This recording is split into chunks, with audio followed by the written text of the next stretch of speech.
phone, and for today's vlog na tuturuan ko kayo kung paano i-lock ngayong 2024 yung ating Facebook account. So pero make sure lang po na naka-updated po yung ating Facebook.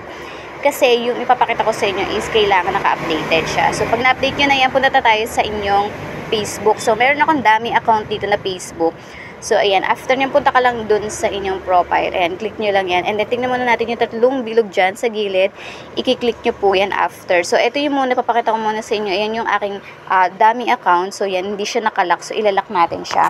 So, click nyo lang yung tatlong dot. And then, makikita nyo dyan, guys, may nakalagay dyan na see us. Ayan, para makita ng iba na hindi talaga nakalak yung ating profile. And then, makikita nyo dyan, pag pin-click nyo ulit yung tatlong dot, makikita nyo yung lock profile. Makikita nyo po dyan na direct, pwede ka nang mag-lock ng iyong profile. I-click mo lang yan at ang makakakita lang yan ay mga friends mo. So, yung iba, hindi ka mai-stalk. So, di ba, bongga?